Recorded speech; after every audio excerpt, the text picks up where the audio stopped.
Okay, assalamu alaikum warahmatullahi wabarakatuh. Mwasuze mutya mwasibye mutya nolini ntegege manya nkugamba olyota gyosinzira.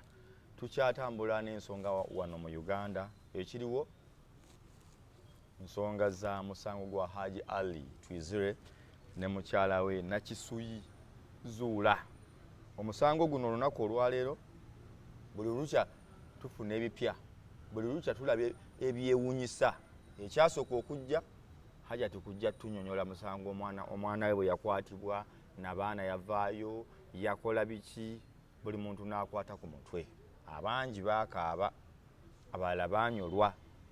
Tugenda okujja mu maaso ng'ebintu bitandise okukyukamu. Mu kukyukamu awo omusango ne gufuna sides, tiimu Hajji, tiimu Hajjati, naye nga byonna biva ku byogeddwa okuva ewa Hajjati Zuula. Bwe bivaayo public nefuna obwagazi mu musango guno, bwe gwagala ab'amawulire ne bagufunamu obwagazi, ensi neebanga ekugamba nti olwaleero tutambula tuliira ku ki? Zuula Hajji Ali, Zuula Hajji Ali. Era bingi bizze bikyuka mangu mangu. Fast forward wiiki ewedde ndowooza zaali nga 3 twali mu kkooti ekajjansi Kitende bwe bajja, yali ekkooti eri mu kitundu awo, ne batugamba nga 13 Novemba lwe tukomawo. Ate tufuluma kkooti Nsereko Muhammad alayira nyina okukola, tulina omukolera production warrant aleetebwa ate mu kkooti esaanidde okulira omusango gwe nga bukyali. Munnaye twali tuli awo nga nti tuli mu kkooti eya High Court wano mu kibuga Kampala, essaawa zibadde 3 ze babadde batugambye omusibe zalina okulabika mu kkooti omusango gulirwe. Naye bannange Zuula tasaaga. Tiimu ya Zuula yaweerezza enkuba, enkuba eri gye bayita vaawo mpitewo, kati ekkooti egende.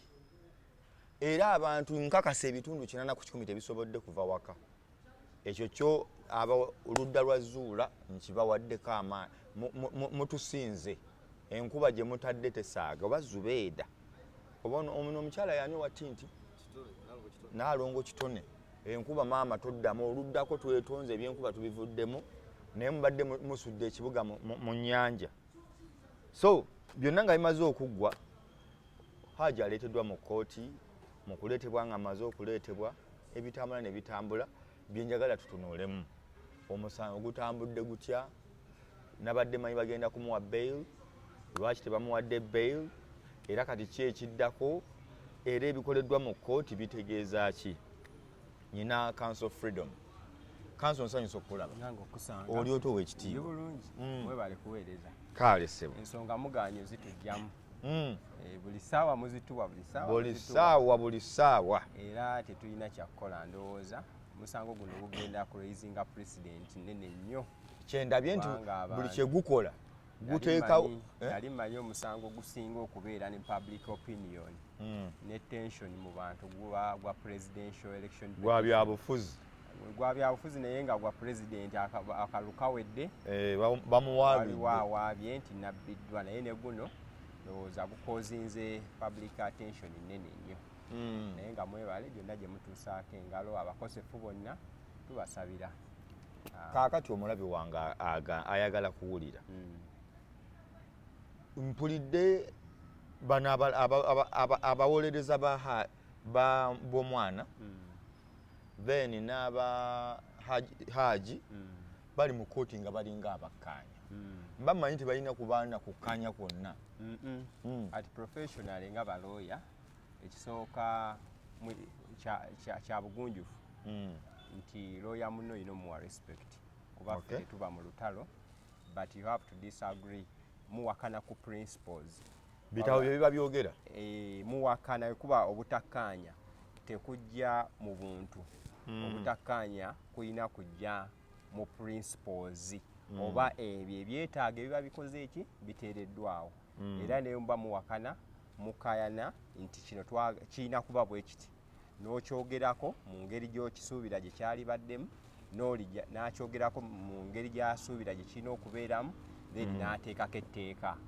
eri supporting ekyo kyayogera, then omulamuzi n'akola ki n'asalawo. So kakati kibadde kikulu nnyo nti okusinziira ku ripooti council gyakoze, council Nsereko, nti bwe bagenze omulamuzi kkooti ebagrantinze obudde bagezeeko okukkaanya, ng'okukkaanya okwo kuli oba okusaba okweyimirirwa Hajji kube mu buwandiike oba kubeere nga kwogerwa bwogerwa. Now okusaba beyiro engeri gye kiri nti High Court yekuyinako enkizo. Mu High Court ebiseera ebisinga omulamuzi alina discretion oba obuyinza okusalawo okuwuliriza mu bigambo oba okuteekayo obuwandiike yabusome buli omu engeri gyakutaddeyo then amala asalewo. So kati ekivuddeyo kiraze nti bakkaanyiza enjuyi zombi. State kuba twagamba luli nti state yekola ki yewaaba, then n'abawawaabirwa bakkaanyiza, baloyazi baabwe bakkaanyiza nti empoza eno ey'okusaba beyiro oba okweyimirirwa ebeere mu buwandiike. So kyekibadde obuwandiike kitegeeza ki? Mu buwandiike nti wenyimirira mu kkooti, nga senga ogenda mu kkooti gwe looyawo ayimuka n'ayogera, ebyo byonna by'ayogedde yeeba empoza okusinziira ku ekyo ky'aba asaba. Naye we tugamba nti kkooti submission ezisse mu buwandiike, kitegeeza bye naalyogedde obwogezi nina kubiwandiika buwandiisi then nembiwa kkooti, kkooti yo n'ebisoma ate nayo n'enziramu. Kaakati babadde bakkaanya ku bino ebireeteddwa olwaleero oba ebirireeterwa nga 18? Babadde bakkaanya ku 18 ejja kuba nsala, naye babadde bakkaanya okuva leero paka nga 18 biki ebirina okubeerawo, sayidi zonna obuvunaanyizibwa bwazo bwe zirina okukola.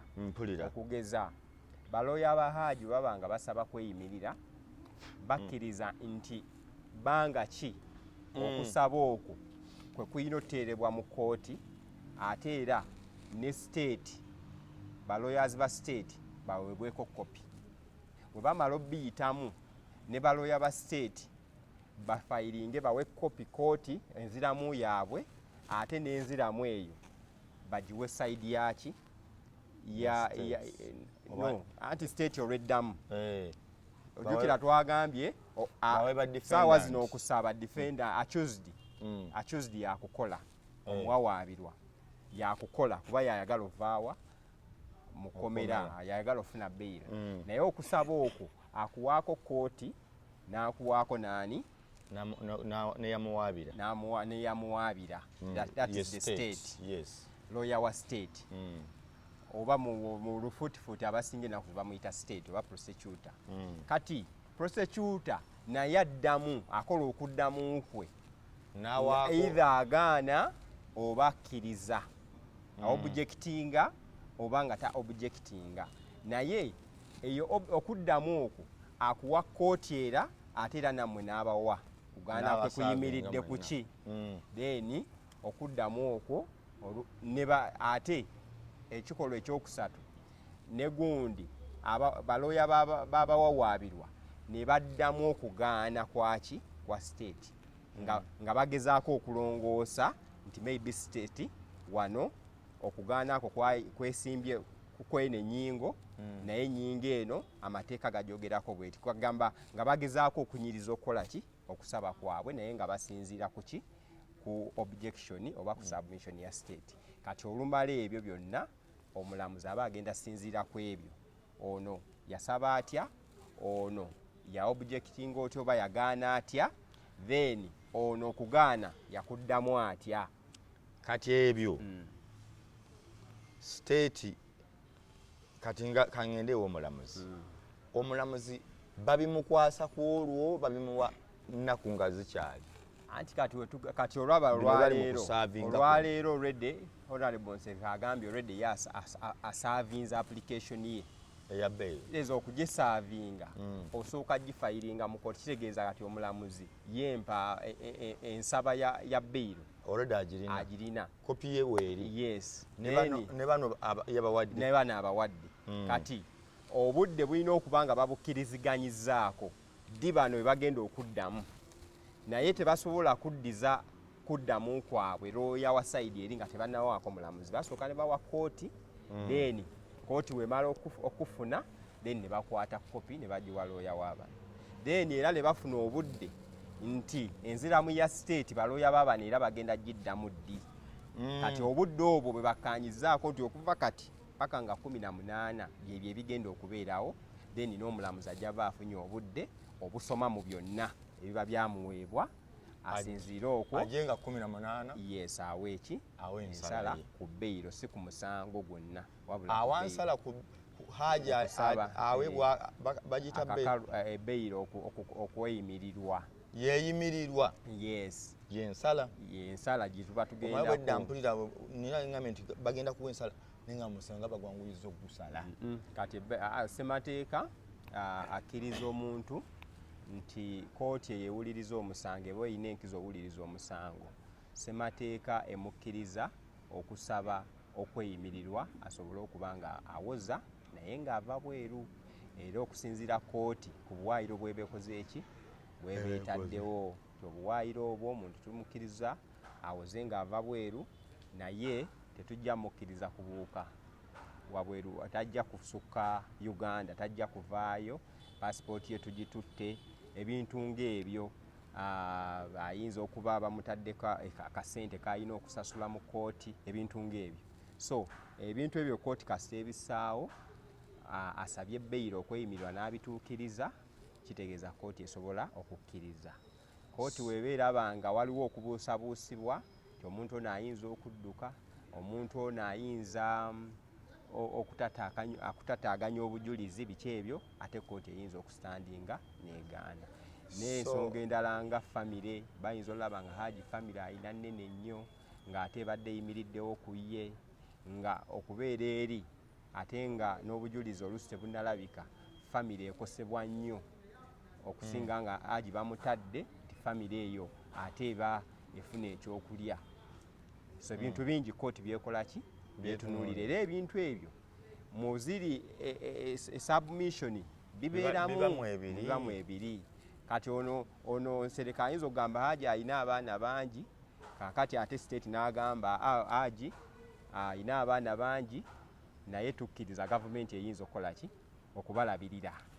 So with your knowledge Yes. and experience in this business, do you think Hajji can get bail on 18th? No, with the knowledge and experience. Kati ekyo tosobola kukikakasa kati kuba toli muki mulamuzi. Anti nze ngamba gwe nga bw'okiraba. Hajji wenkiraba Hajji asobola okufuna bbeiro, Hajji asobola obutafuna bbeiro. Is 50-50 okusinziira omulamuzi, kuba kati ssaawa zino ebyatwalibbwa mu kkooti fenna tetubimanyi, kwegamba grounds ennyingo oli kwe yeesigamye, then n'ennyingo ono kwajja okwesigamu zikubamu ebituli ono state, then omulamuzi agenda zipasivinga atya mu wisdom ya kkooti. Kati kitegeeza Hajji ekisooka ddembe lye okuba nti asaba bbeiro. Kwezo zi capital offense. Anti teeka twagamba nti capital offense ebeera nnene ku kkooti eya wansi, naye ebeera nnomo ku kkooti ya high court eya waggulu. Era ani bali manyi nti no offense is an offense and being it a capital offense kitegeeza yeesigala eri mu mbeera eyo. Machazi ogenze muki? Esigala ebeera mu mbeera eyo, naye etteeka likuwa right okusaba okusaayo okusabako, era kkooti kasita eba mmativu kisenga eba ekuwadde bbeiro eyo, ojja kusigala ng'obukwakulizo bwekuwadde obutuukiriza, kkooti ekuta n'oba ng'osobola ova ebweru. Era kkooti nti obukwakulizo obwo tojja kusobola kubutuukiriza, kkooti esobola okugaana obutakwasa. Sobola nkugambye kati omulamuzi eyo obuyinza obwo discretion egenda kuba ya kkooti, naye nga Hajji asobola okufuna bbeiro, Hajji ayinza obutafuna, asobola obutafuna ki? Asobola obutafuna bbeiro.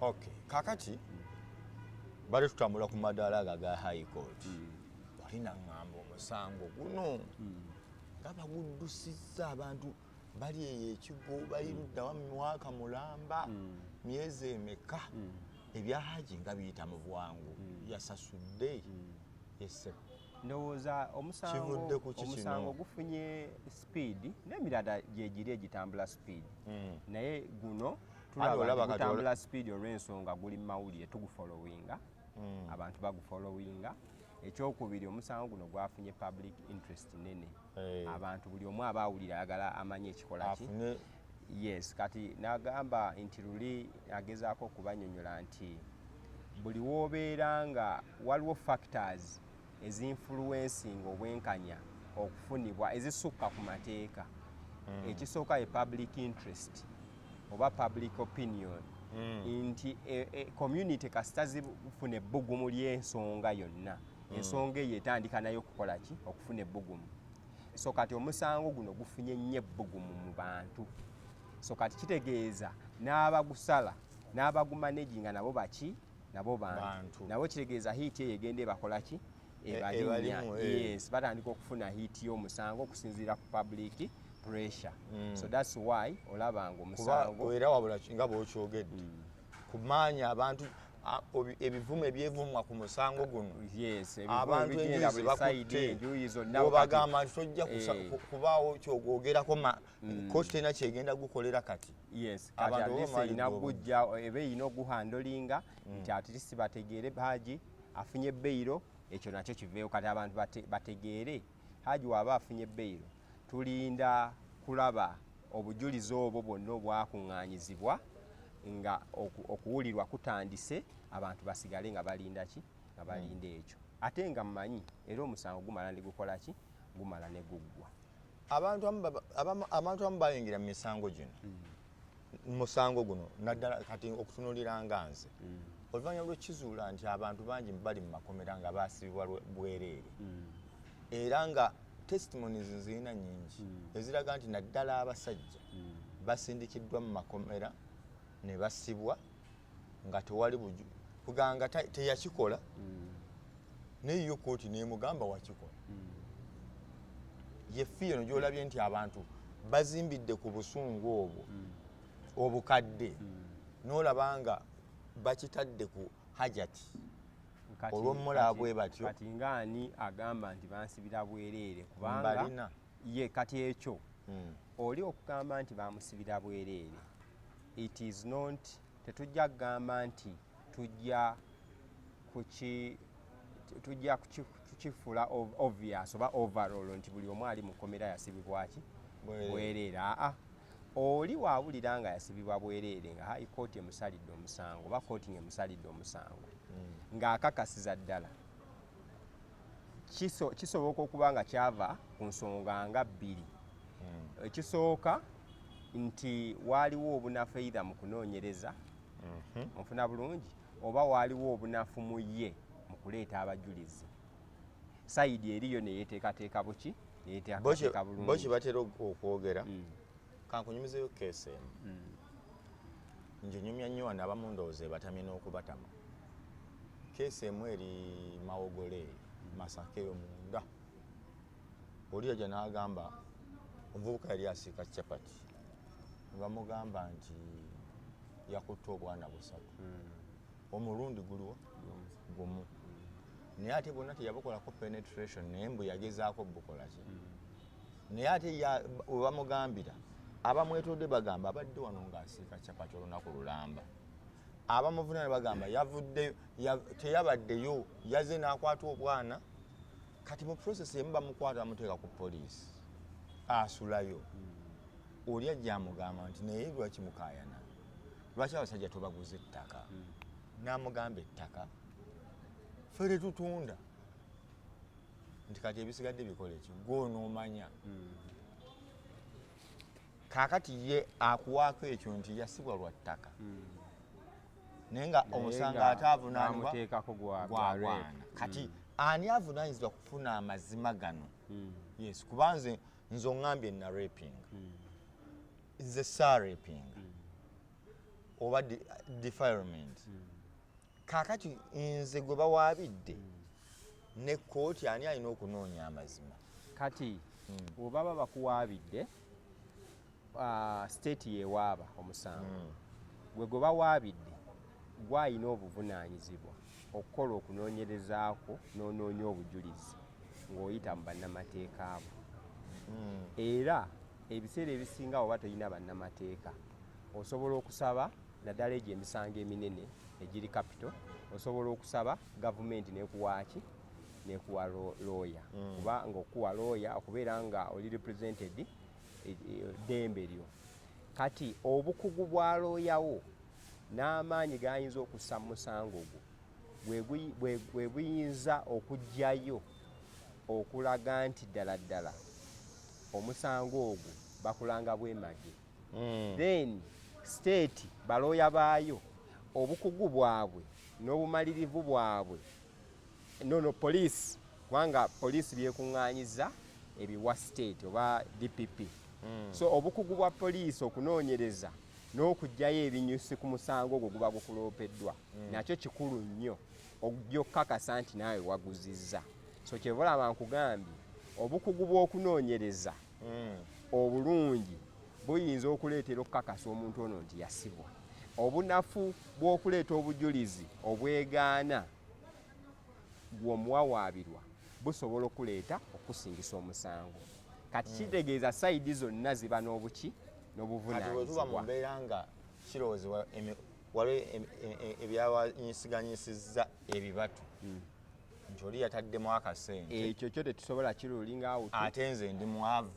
Kati ekyo kyo kati nga byonna ne byenjogera byonna bampa buwi budde kutambuza process nenge ekituufu kiri nti baŋŋamba ogenda luzira oba ogenda mu kati wabanga waliwo engeri y'akasente kubanga enguzi y'emu ku bitattanya institution. Ekyo kisoboka olina tekamu akasente? No, enguzi it is real. That's why olaba waliwo anti-corruption unit, waliwo anti-corruption court, waliwo police enoonyereza ku nguzi, waliwo igigi kubanga enguzi weeki weeri. Era lwaki tugirwanyisa kugezaako kuggyawo ekyo ky'oyogera nti enguzi eyinza osibisa omuntu ku bwereere kubanga oli akola mu office maybe yali alina okukola police report, police report eyo n'agikola kubanga obukugu ye aba bulina kyalabye gwe man oba tosobola kukola ki ko tosobola kukiraba. So kati waaba yaweereddwa oba oluusi postmortem ng'eyo oba oluusi kitegeeza kigenda kukosa ebintu ebirala bingi nnyo. Lwaki? Olw'enguzi. So mu justice system w'oleeta ekyenguzi senga tetukirwanyisa kisobola okuteeka abantu abo nga bw'oyogedde ne babeerawo nga basibwa ne basaavinga naye ng'oluusi kyava ku ekyo ng'obujulizi obwateekebwa mu kkooti mu kubutunuulira bwali butuufu naye kyabufuula obutuufu oluusi kwali kusaamu kaki kwali kusaamu kasente. Kaakati wano ku beyili beyili biki Hajji singa aba aweereddwa beyili biki bayinza okumugamba nti bino wammanga bye tusuubira nti woba okola ofunye beyili biyinza kuba bitya? Exactly. Kisooka beyili egabwa kkooti esobola omugamba ateekeyo akasente aka kaashi oba olaba ndoza mutera onyowulira kkooti emweyimiriridde ku ssente ku ssente bweziti. Kkooti eyinza omugamba nti engeri gye waliwo okutya nti nno waliwo okutya nti oyinza otataaganya abajulizi, waliwo ebifo by'otasobola kuvaamu. N'ekirala kkooti esobola okumugamba nti abeere nga yeeripootinga okumala ebbanga kkooti ly'ebeesazeewo. So ebyo ebimu ku byo nti buli wajja n'alipootinga ne balaba nti gyali. Ntera owulira house arrest tova waka. Anti ekyo kyenkugambye nti waba nti wagambye nti oyinza otataaganya abajulizi bayinza okugamba kitova waka. Okitegeera bulungi? Kati obutava waka buba butya? Mu lujja tofuluma? Mu lujja ewakaawo era kitegeeza n'olujja lwo waba wakaawo wokoma nefumbiro byagenda ko mu maduuka. Waliwo emisango mingi nnyo egy'ebyobufuzi egisalwa ne bagaba biro oli ne bamugamba tasukka Kampala. Ngeno mulaba ali ku nnyonyi nabalaba wano. Kati ebyo byegambe ekiramuze ekisiga eddamuzi likusomera Nobianili edi mutwe tubatadde kuganga olabira ddala kireka nabo baali babasaddeko misango gitakola ki gitaliiyo n'emisango bagitadde ku edi mutwe nga tegiriiyo mukumuta bamuta mu lukwesikwesi tokkirizibwa kufuluma wakiso ogenda olaba nga edi mutwe ali ku nnyonyi ate n'atabaako omusango gwakoze okubeera ku nnyonyi kooti weeteekawo obuwaayiro bwayo osobola okugenda n'ogisaba for example yinza okugaa tolinnya nnyonyi ng'obadde mulamu naye wakati awo ng'obadde olipootinga nga we yaggamba wakati awo n'ofuna obulwadde obukwetaaza okugenda wa ebweru kale ate tekikugaana genda kusaba kooti eyo yennyini lukusa ogamba olw'embeera eno eriwo oba nobaga ngenda kukola oba noba ngenda ekyokukola kasita kooti ekiwulira nti ddala kyetaagisa ng'ate eraba n'obujulizi eri sayidi ekuwaabira busobola nga butono esobola okukkiriza naye olina ogikakasa nti era okomawo ndabyeko beegaana okugira ne batambula ne netabaako kyekola naye obadde ngamba house arrest oba kale bakugamba bagita baki ekyo bagamba okudda babeere ng'odda oba ne bagamba osasuleyo akasente mu kooti ak'obuliwo oba ak'obutaliiwo waliwo situation where you can misbehave ne bakunonerawo misbehavior esooka nti senga oba oweereddwa kooti bail oba bond n'ogaana okudda mu budde bwe bagambye okuddira mu kooti kitegeeza yo misbehaving moze eba contempt of court oba misbehaving kitegeeza basobola okuissuinga arrest warrant ne bakukima omayawo wenjagala nkugamba eyakamu swaba kasumba nina famire yankubidde bamweyimirira n'avaayo ne bateekayo endagamuntu ne bateekayo biki n'obusentesente kale swaba kasumba bwe yavaayo yagaana okusasula oli yali yamusiba ne bakwatamu yamweyimirira bwe babakwata bo ne bakwata swaba kasumba ne bamuzza ku kooti ne bagamba wuuno gwe mwasiba agaanye okukola ki ate kooti mbu neesibamu ono eyamweyimirira ekyo kibeera kitya anti buli we babanga bakweyimiridde mu kooti abakweyimiridde baba betuyita abasurities be baba bakoze endagaano naki ne kooti kubeera kyobola oluusi kooti beesaba era nga beeyama nti omuntu ono tajja kukola ki nti kyonna kyemugize tajja kubula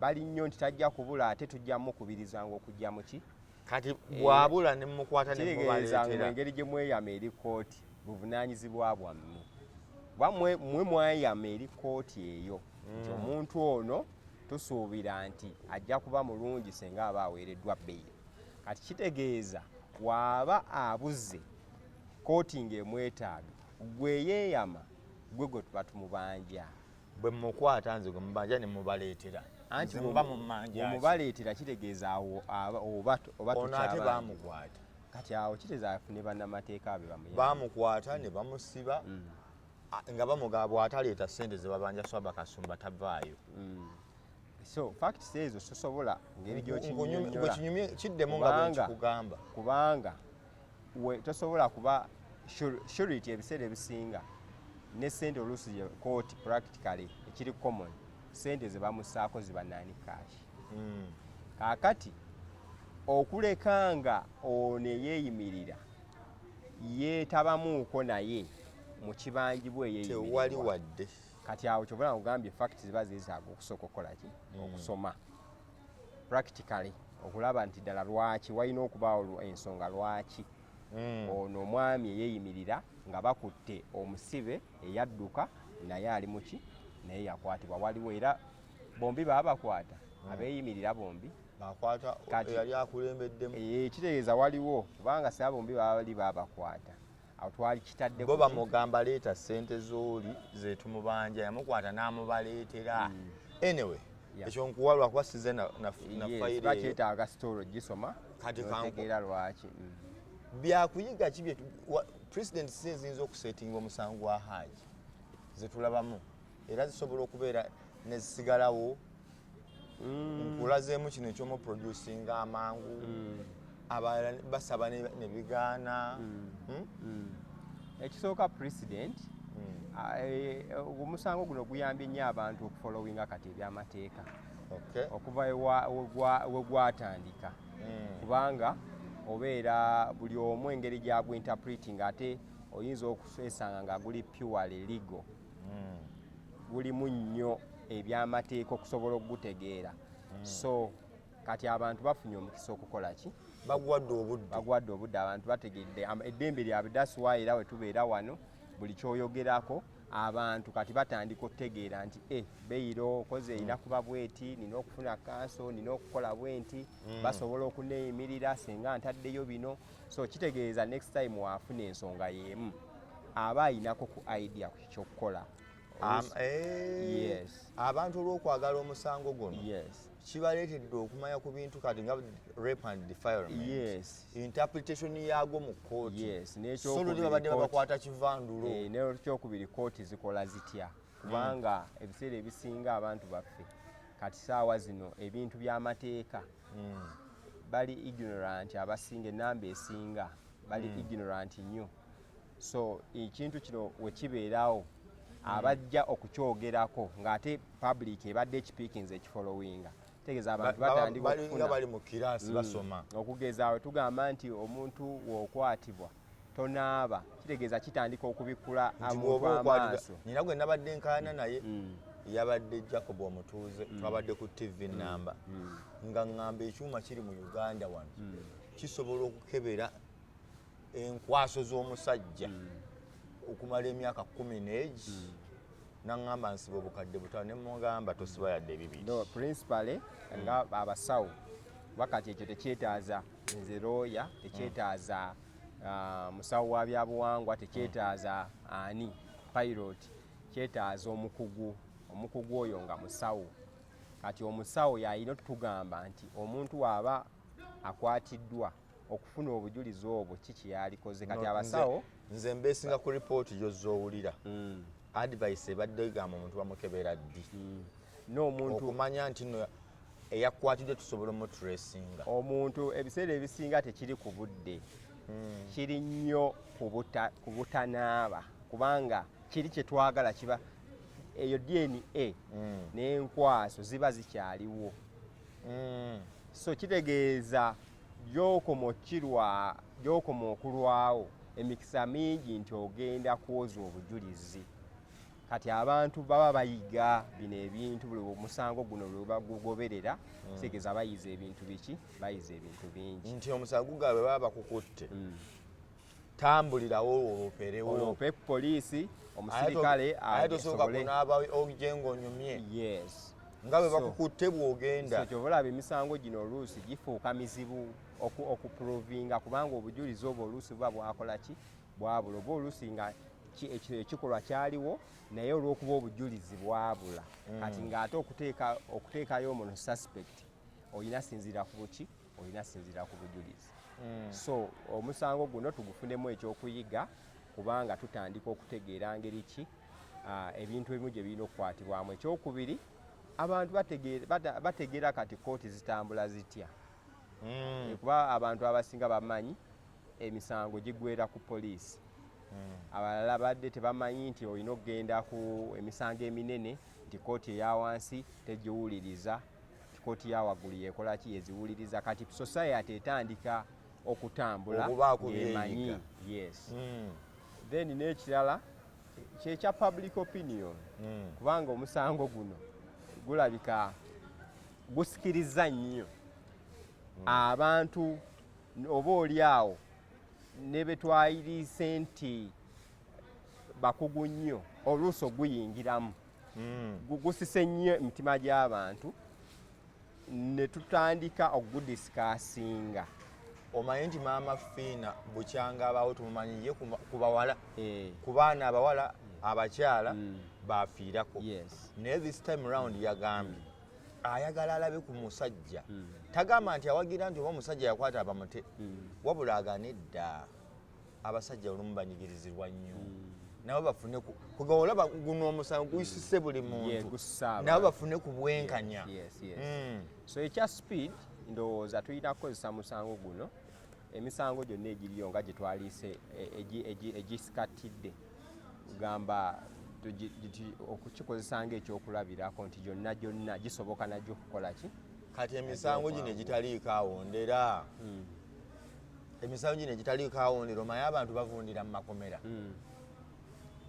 n'omala emyaka 6 oba 4 tebakusaliranga okitegeera kati omuntu bwatyo bamuliyirira batya omuntu yenna tosobola kasita kiba nti waliwo suspicion n'obujulizi obwali bukwenganga naddala nga gya capital wabula kyetusaba kuyina kubeera kati kwanguyiriza kubanga ebiseera ebisinga oba oli awo constraint ya sente budget gavumenti eraga oluusi terina sente mu budget ate nga high court ebiseera ebisinga mu mwaka eyinza okukola ku misango nga kinga 100 lwaki ekola ku misango 100 gyokka anti session zitwala esente nyingi session emu bayinza ogiwulirizaamu emisango 10 naye oluusi eba etwalayo ka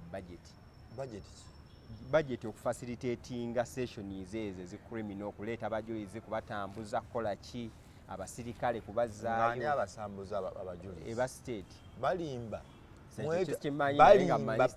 mwereeta tubuuza Hajji ati bamuwadde ku ssente ezimuleeta ebyo bye bimu ku bibeera mubuuza Hajji ati balimba anti kati tetusobola kwogera ku Hajji ati kubanga omusango tegunnaba kukola ki anti ngambira ne session ya high court omusango ogwo tebannaba gufikisinga naye nga gavumenti eba gavumenti eba erina okuwa facilitating abajulizi kubanga baba baayo yebeewaabye eba erina obubawa musango gwayo n'okuba protectinga okubeera nti bali mu mbeera eri safe tebakosebwa kubanga bwe bataba safe kitegeeza omusango gw'owaabwe guba gugenda kukola ki kufiira kufafuge nze president nagyendabyewo abantu gye bayogerako nti ku mulundi guno n'abasajja bavuddeyo ne beerwanako mu public ne bagala leero katuwagire ku musajja which is good kubanga eva abasajja babeera nnyo ate oba omukazi NGOs ezisinga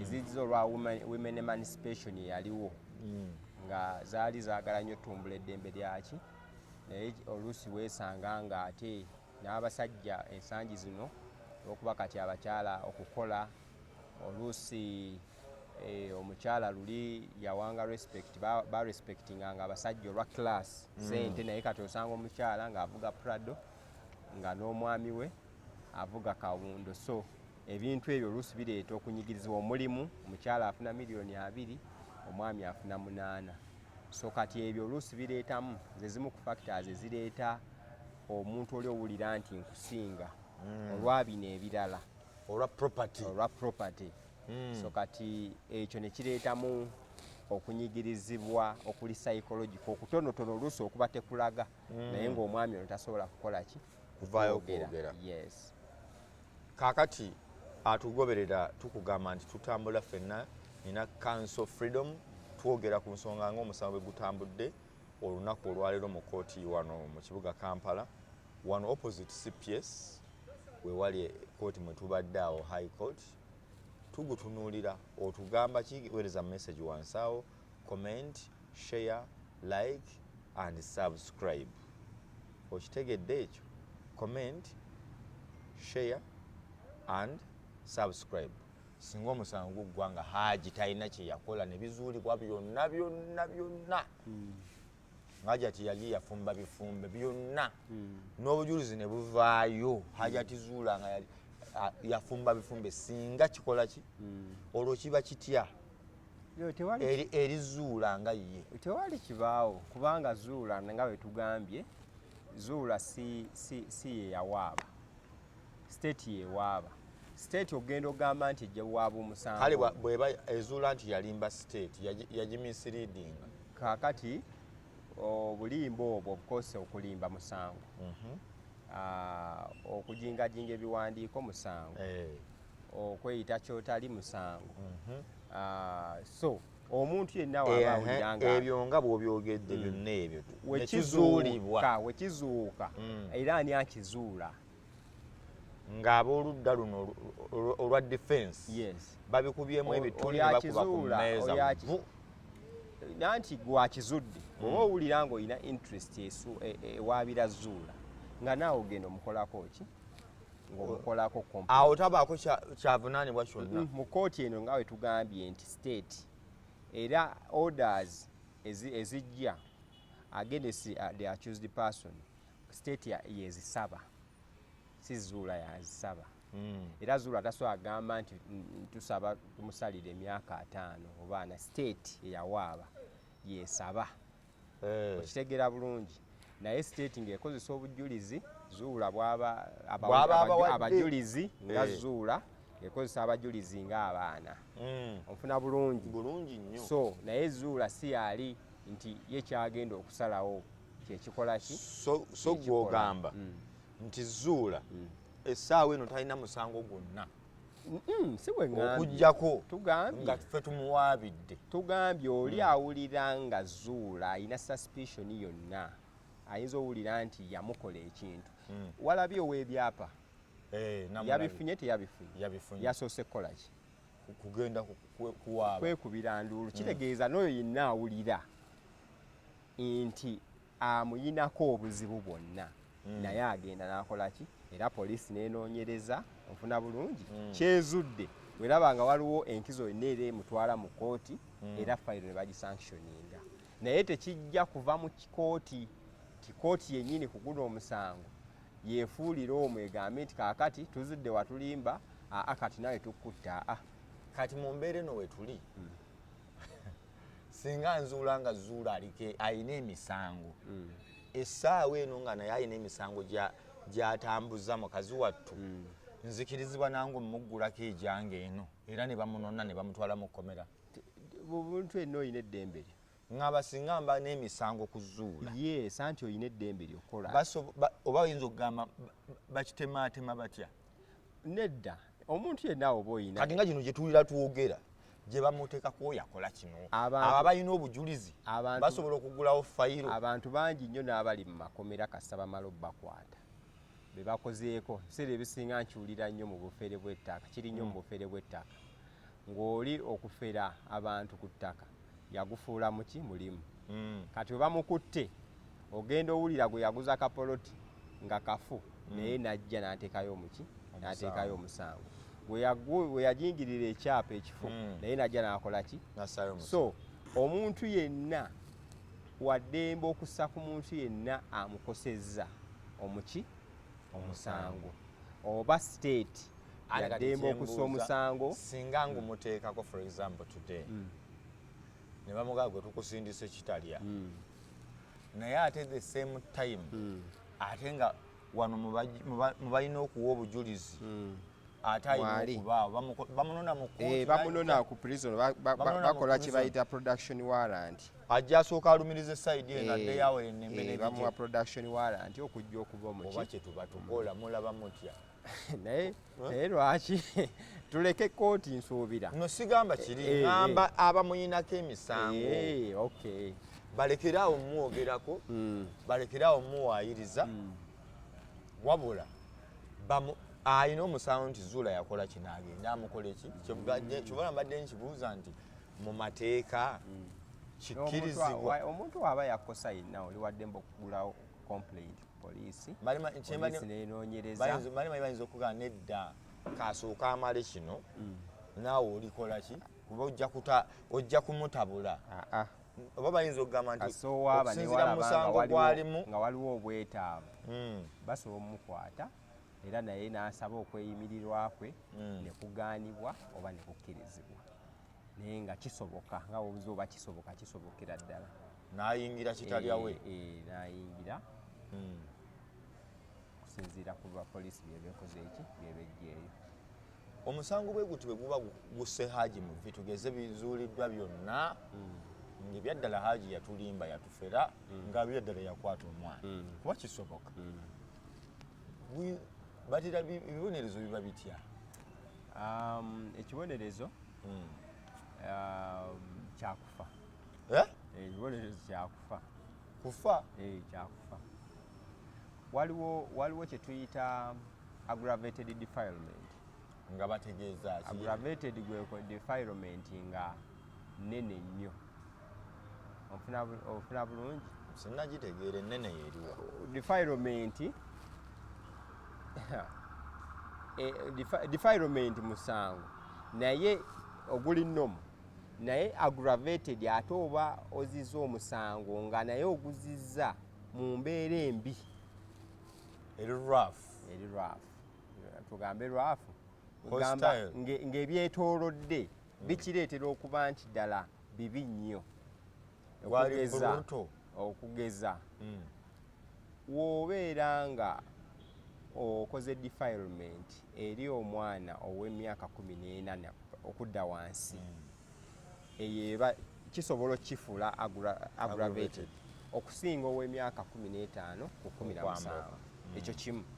Ekyokubiri asobola okuba nga wa 18 okudda wansi naye nga kumudifayiringa wamusiga obulwadde kikati so kiva wadde wa 17 kiva mu defilement ne kigenda mu ki aggravated.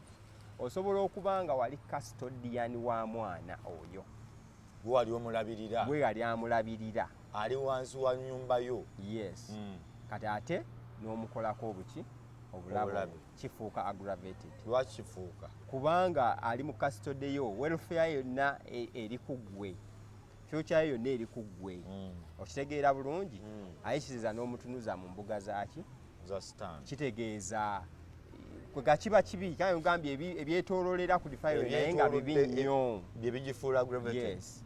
Olimu okozesezza omukyala nga mukadde and that is rape. Eyo eba rape. Naye omwana ono omusomesa ali mu custody yo. Abasomesa nno baŋŋamba. Yes, ali mu ssomero bwamuyinako obuvunaanyizibwa. Bamanyi okwerwana eyo. Yes. Nga musomesa munno muli awo bakuwa promotion yali asubira kuba ddoosi n'otafuuka naaga atwalayo ebitabo nga bw'otuukayo ku baki enduulu bali ekitaki. So eyo custody. Then tulina oluganda nti oli omwana akuyita anko, omwana muganda wo ddala nga luganda weeruli naye ng'atera omusinga ki emyaka ye muto, kitegeeza neyeeva mu defilement netuuka nedda mu aggravated. Kati ekivubuka ekya myaka 16 bwe kikwata owe-17 guba gutya? Ekyo-16 kivubuka kirenze kya myaka 16 oli wa 17 oba kya 15 oli wa 17 eba child sex ebeera defilement. Kubanga bonna baana bato. Kati ogwo gulamulwa gutya? Era baba baana bagenda mu kkooti, kkooti nebawuliriza nga abaki abaana, era bwe guba gubasinze ne babatwala mu kkomera ly'abaana abaki abato, ly'abaana abato beba juvenile. Era babatwala mu ze tuyita remand homes. Naggulu remand home ekyaliyo? Yes, gyeri. Ate kampiringisa nayo gyeri. So gye babasibireyo mu kkomera lyaki naye omusango gwe gukwatibwa ku offense gye bayita child to child. So kubanga oba mwana nona aba mwana ate nga defilement tugamba omu ayina okuba nga asukka ku ki munne ku myaka aba asukkulumyeko mu myaka then ono ng'ali wansi w'emyaka egyesalirawo. Yes, egyesalirawo. Kati bwe omuntu ali waggulu emyaka 18 bamukwata owe-18 plus no yeba rape eba defilement. Okay, kati bo baba bituufu omuntu waliwo nasanze nabadde ku TikTok eyo olutalo ne lubalukawo kasiggu nti omuntu w'emyaka 18 okwambuka okujjako ng'ogudde mu batemu ng'otambula n'ogwa mu batemu naye nti oyingidde ew'omusajja mu nnyumba ayinza okukukwata kati era oyinza okufuna obuzibu okukwatibwa okugenda okuteekebwa as rape okugenda okuteekebwawo ng'offense kitegeeza byali bisoboka. Ekisooka okukwatibwa kubeera nnyo common mu wars mu ntalo n'obuseera obw'obusambattuko riots what so kati ensi eno ogenda okubeerawo paka kakireza bagenda okussa mu penal code yaffe oba mu mateeka gaffe oba offenses zaffe nga kyali kibeerawo era kibeerawo era ekiyitibwa okukwata bwe buteeyagalira. Kati obuteeyagalira kisinziira ku bintu bingi. Obuteeyagalira tekitegeeza nti nkusanze njuzizza engoye force kyokka. Obuteyagalira nsobola n'okugamba nti abaana bo ngenda kubawamba senga oba tokoze ki tonkoledde kino, kitegeeza ekyo okikoze out of duress, okakiddwa bukaki bw'okikola naye si kwe kwali badde okukola ki, si kwe kwagala. Then waliwo kye tuyita misrepresentation oba impersonation. Omanyi waliwo abasawo Abaganda nnyo nga bwatyo betwaliisa ab'ekifere ng'asobola okugamba omukyala nti eddagala lino olw'okuba ozze kunoonya luzaalo lirina kuyita wano nze ndiseeyo. So kati eyo naye eba reepu nti omusawo ono tamukutte tamukase naye amulimbye amuwuddisizza. Okyegerera ki bulungi. Then impersonation nsobola okuba ng'ekiro wakyazizza omugenyi, onfuna bulungi, ng'omugenyi ono asuze mu ddiiro, onfuna bulungi, gwe ne mukyalawo musuze mu kisenge, kati n'ofuna essimu n'oleka oluggi nga luggule. Kati omugenyi ono gw'olese mu kisenge n'ayingira, jjukira obudde bwakiro bwanzikiza, omwami ono n'akozesa advantage eyo neyebaka ne mukyalawo ng'alowooza omwami yakomyewo. Onfuna bulungi, kitegeeza eyo nayo reepu kubanga ono akikoze n'omuntu gw'abadde asuubira nti mwami we naye nga si yeye. So reepu sigamba nti awo ŋŋamba eyo si reepu kubanga ono aba ataddewo ng'ayagala yadde mu mutwe amanye akikola namulala naye tafuna buzibu. Mba mmanyi reepu kwe kutwala ebyempaka n'ofunirayo n'obuzibu. Reepu kwe kuba nti ohavinze sex gw'oteyagalidde, consent yo kiriza wano consent ogitaddewo olw'okuba obadde osuubira. Kaakati kyekimu n'ekyomusawo nti okikoze olw'okuba osuubira kyaddagala. Oli yambuuza oba yabadde saabuziro yabadde ani ng'abuuza omwana omuwala amateeka bagakitunulemu kino akubidde munne essimu njagala kujja kukulabako beekwana boyfriend and girlfriend omwana omuwala ekisooka tukimenyewo nti omwana omuwala takkirizibwa.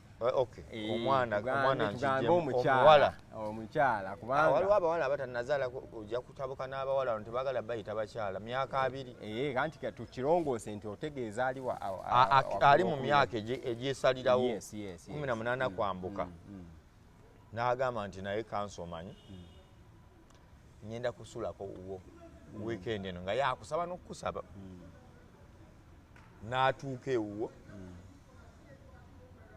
bw'amala okutuuka ewuwo n'alaga nti ate ye yazze kwebakayo.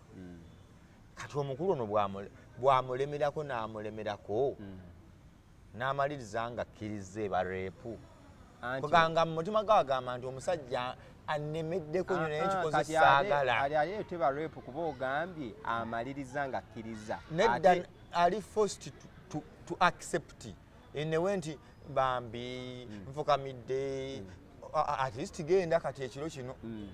Eri reepu eya force etali eno gye nkunyonnyodde eya impersonation eriyo eri gye twaliise ennomu eyokkaka yo eri nti newoba mu kikolwa omuntu asigala akola ki alwana. Ofuna bulungi. Oluusi ebiseera ebisinga waliwo nga wakati awo nga tusoma amateeka waliwo debate eyateranga okujja nti incidences tuzikole nga tutya, tuyinza zinterpretinga tutya where omuntu asoose resistinga, that is half force but in the due course consentinga. Era jurisprudence asinga aba amateeka agasinga gakyogerako nti time wabadde nga tayagala gye bakufudde rape. ate bw'ayagala Kuba waayagalidde era seba rape. Kati tusinziira kugaana kuba awo wennyini kankutwalewo omuntu omufunye agaana ate bannayuganda ndoza bonna babarepinga kuba bonna bagaana ebitundu 9 ku 10 kaakati awo makkati dakiika zigenze mu 2-3 ogenda olaba anyweza gwe yabadde agaana kati naye bwagamba kale omusajja bwagaana nga embivuddemu kati circumstances endala ziba zijja kujja nti okwo kwoyogerako kwanjawulo kubanga oyinza oba oyogera kugaana okwo ng'omukyala aliwo yakukyalidde wamukubidde essimu then waliwo n'ekyo kyogera nga ddala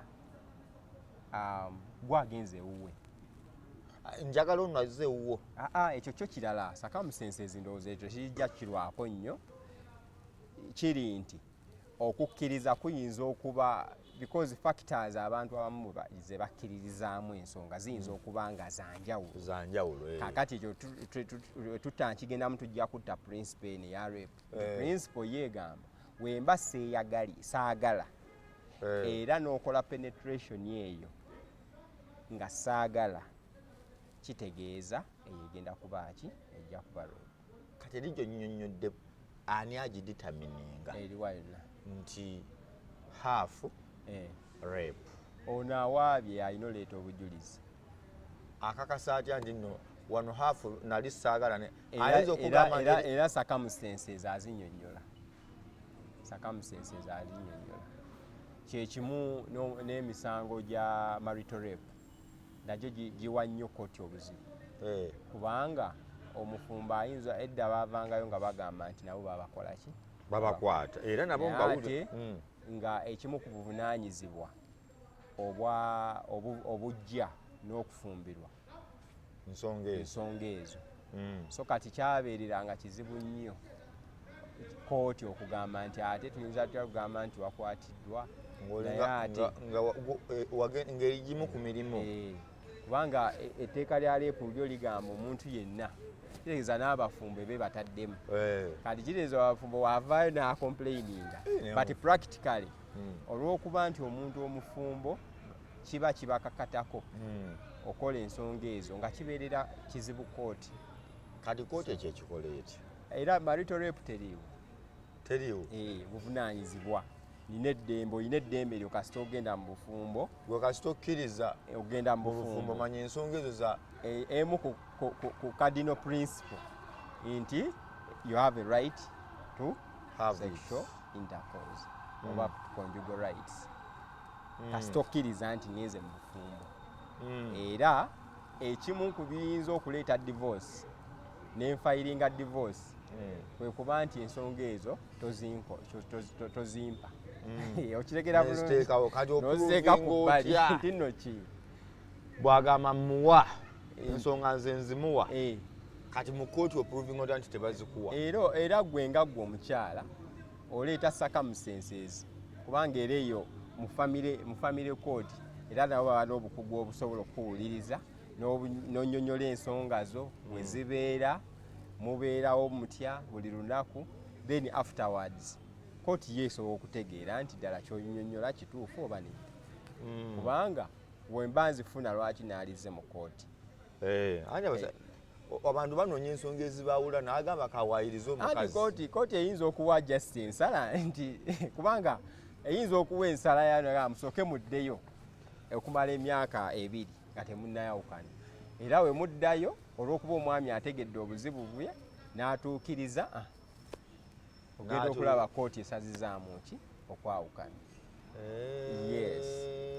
kuba ebiseera ebisinga kkooti weba enaasala divorce esooka nebawaayo omukisa gwaki gwa myaka njagala kuddayo kakati batugamba ensonga zino ziri mu kkooti temuzoogerako tugenda kujajingibwa tuta tebamale ne batukwata era nange wemba nzoogerako nziyita bbali ebinyusi nyina yankubide Nuruddini wamuyita zaabike ne munne Jeni Bulya Nuruddini mwisayitinza abantu kati abantu bagenze kukola ki kubuukira Hajji nga agenze ku Nassa kuba mwogera nnyo ku musango mugamba mbu abasajja tebafuna ki bwenkanya nembuuza omusango gwa Nuruddin awo gwe guliwa okugamba nti bannange kuba omusango gwa Nuruddin n'abalala tugamba kkooti esale mazima fe tusaba kkooti ku nsonga za Hajji Ali ekole okunoonyereza okukola ki okusembayo kwonna era ejjemu ebya ono mukazi akaabye kati ekiba kikola kitya oba na musango kiggwe Nuruddin mpabulamu ekisookera ddala kituufu nti omusango guba mu kkooti tebagwogerako naye ebinyusi ebyo ebigenda okukola omusango tubyewala nnyo ebinyusi ebigenda okukola omusango ogwo okutaputa ebitwaliddwa mu kkooti okubitaputa naye omusango guno enzija yaagwo eri tekiniko kwegamba kyova bagambye embeera y'omusango engeri gye gukulamu buli lunaku n'ebigwetoolodde n'engeri gye gwajjamu mu public kwegamba principe eno weesanga nti eyinza erode yakosebwa dda by the way ate nga teyakosebwa mmwe ba Nuruddin yasooka kukosebwa abakulembeze kubanga omusango guno oba yasandikira ku yaguleeta no nga tetunagenda ku yaguleeta ngenda kujjawo naye abakulembeze kasa baawulira nti omusango gugenze mu kkooti ba honorable ba minister presidential advisor baali balina okusooka okubita byonna naye the fact nti baaleeta omusango naboliza guyingira mu bo oli minister anti minister naye kkooti ate yeyina obuyinza executive balamu wa executive oba cabinet kakati eno ensonga ate yaki ya kkooti yavunanyizibwa ku baana bw'agamba omusango nga gwo kkooti okuguwuliriza kitegeeza eby'abaana byonna ebitutte biba bigendagenderamu kubanga n'ekimu ku byawaabwa mwana okitegeera ekimu ku byaleeta omusango guno mwana ekibifuula defilement yes nti mwana era mwana kyekiri kye nagambye nti state ne DPP erina protecting abajulizi baayo so kati eyo DPP office yaayo n'abajulizi beeyina protecting omuki bali wa kkooti yes so kati olw'okuba nti tubadde fed bye bakola ne bye basalawo ate nga babireeta mu mawulire kitegeeza opinion ne comments ba tulina okugira tusikirizibwa zikola tusikirizibwa unavoidable circumstances ogamba olaba nti empaaba y'omukyalo okujja mu mawulire okutandikira ddala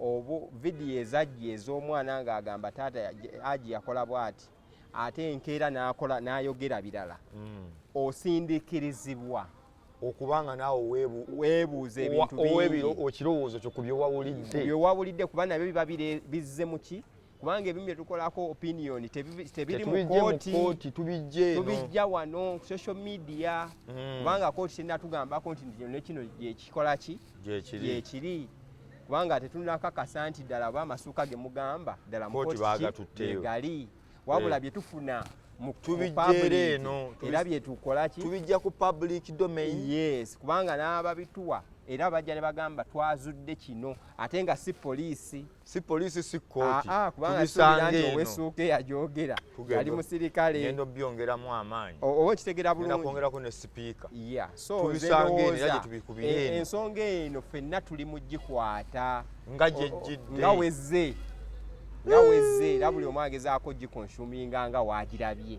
nkutegedde tuli mu mmeka bannange mwena gye musinzira okutulaba tukugamba nze nno nyina ekibiina ku kino ekintu kyolaba nakoze ekibiina batugambye mwalya ani kati kituufu si kituufu ekyo kye bagamba olw'okuba abakazi bakola ebibiina bingi ebidduukirira omukazi bwe baawulidde nti waliyo ekibiina ekidduukirira omusajja ate n'abantu ne bakiwagira kobbo ate jjukira tekibangawo kati oli yeebuuza amaanyi gano gaavuddewa because tegabaamu ssente. N'ekirala nti oba mwalya lwaki ne ku NASA era ffe twagenzeeyo oba nabo baalya n'abannassa baalya. tukkirize tugaane omusango guno engeri gye guli mu famire gukosezza abantu bangi ku mitima. Gulina ebintu bingi abantu bye batudde eby'abantu ab'enjawulo. Yes.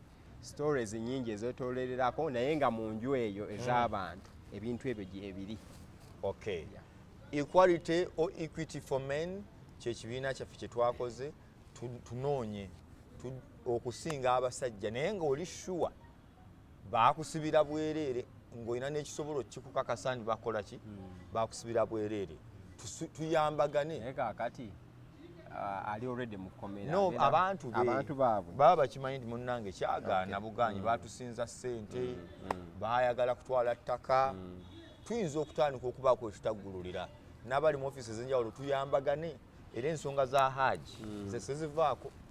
Hajji bamala kumukakasa nti Hajji yakwata bamusindike, bw'aba teyakwata tuteekewo embeera batulage nga teyakwata aveeyo ali butaala. Si byakuba nti omukazi agenda kutunula ngaawo kaabe bukaabi owaayirize mubbe ebintu by'abasajja mu bitwale mukole bye mwagala. No, kye twagala kkooti poliisi munoonyereze buli musango paka ku kinyusa ekisembayo.